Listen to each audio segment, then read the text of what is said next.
Yan mga kalapatids, we're back again dito sa TAC Love TV. And matagal-tagal rin tayong walang upload. And yung mga ibon natin matutulog na lang. Gabi na kasi. Gabi na talaga kasi alas 6 na. Yan yung mga andito na lang sa labas na ibon ko yung ipang-update ko sa inyo. I-update ko kayo. Madami na rin tayong halos na i-out na ibon at ibang ibon ngayon na naidagdag. Ayan. So, tapos yung iba nagsiitlog na. Yeah. Ayan mga kalapatids. Ayan o. Tulad na ito. Sitter lang yan guys. Yung itlog nila nabasag andito pa. Ito. Tinaipan ko na pero hindi na talaga kaya.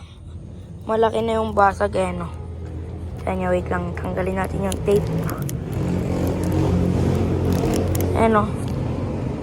Ito yung talagang itlog nila. At di na kaya to. Yung kwan na lang yung nagpro-protecta dito meron din. Ayan, kaya dito na lang yan. Ayan, ito siguro malapit-lapit na rin mag-itlog to. Ano? Ayan. Ito yung new pair natin. Ito sila. Ayan, yung malaking ibon natin. Tapos to. Yan lang naman sila ngayon mga kalapatids. Bale, ito nga pala yung crested natin. Unang-unang nag-itlog to. Ayan, crested. Pero fertile yung dalawang anak itlog niya. Tapos ito naman yung isang ibon ay dalawang pare din natin dito. Ito yung pinost natin dati sa page guys, yan o. Yan. Tapos ito secret. Ayan, ito sila busy, may itlog din. Ayan. Ayan sila busy, tsaka sila as. Then ito may itlog din sila, kakaitlog lang guys. Ang liit ng itlog. Sobra guys, sobrang liit. Kaya nga sabi ko baka hindi nila oh. Liit oh. Sobrang liit. Hindi siya yung karaniwang itlog ng kalapati. Maliit lang talaga. Pero tingnan natin, baka maliit din yung inakay. Pero itong isa, okay. Sakto lang. Yan, lagay na natin. Baka ma-stress pa. Yan. Then, ito sila lakas. Siguro fertile na yung dalawang itlog na ito. Ito, wait lang. Check natin.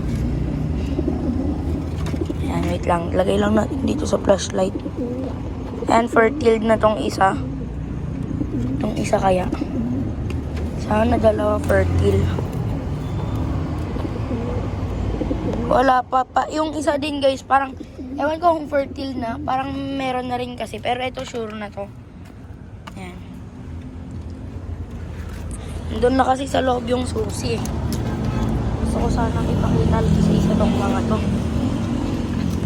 Yan. Sila. Yan, umaambon na guys. Bali yan, sarado na natin to kasi baka may stress pa sila. Yan, tsaka baka dito ko na rin tatapusin tong vlog. Talagang short video lang. Umaambon na rin kasi. Pabutin lang natin to ng 5 minutes or 4. Yan. Yan. Bale, meron ng padlock tong mga breederan natin kasi ayaw na nating manakawan. Then sa taas may ibon din tayo dito. Ayan, yung crest. Isa pa natin yung crested. Yan Arden yan guys. Then ito na si roll on. Yan, hindi kasi makita. Maliit yung boot. Ayan na siya. Yan, then ayan yung ibang ibon natin. Ayan kasi makita. Ayan. Diyan. Yan sila. Bale, update ako lang konting update. Siguro bukas mag-vlog ulit tayo. Ngayon is Sunday. Ayan. Then ito mga paleta. Diyan ako umaapak minsan kapag papalipad. Bale yun. Dito na magtatapos guys.